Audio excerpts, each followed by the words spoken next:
Questions continue to swirl around a deadly explosion at a Gaza hospital this week. And after 2 days and 2 ballots, Ohio Congressman Jim Jordan still doesn't have the votes to become Speaker of the House. Good morning. I'm Corva Coleman from NPR News, and here are today's top stories. President Biden is set to make a national address tonight from the Oval Office. He's expected to propose a significant aid package to support Israel and its war against Hamas and further aid to Ukraine as it fights Russia's invasion. This comes as the president is also pledging $100 million in humanitarian aid to Palestinians in Gaza and the West Bank. The president and the U.S. intelligence community do not believe at this point Israel was responsible for a deadly explosion at a Gaza hospital this week. The blast killed hundreds of people. But as NPR's Greg Myrie reports, there's still a great deal of uncertainty surrounding the blast, and Israelis and Palestinians continue to blame each other. There are photos, videos, and eyewitness accounts of the huge explosion at the Al-Ahli Arab Hospital, but there's not yet clarity on who's responsible. The blast dug a relatively small hole in the hospital's parking lot, and the hospital did not suffer structural damage. That suggests a smaller weapon was used. Israel says it was a rocket from a Palestinian faction that was directed at Israel but misfired. Palestinians insist the blast was part of Israel's ongoing bombing campaign.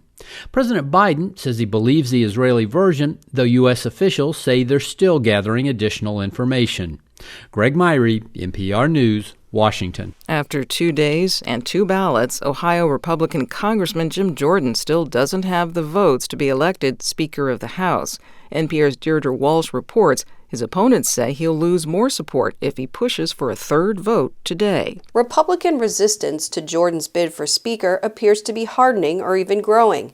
It's been 16 days since California Representative Kevin McCarthy was ousted, and the House is still frozen.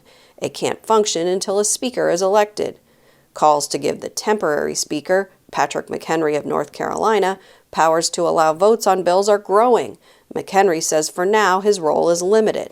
My role here is to be determined, but I've constructed that as narrowly as the rules say I should.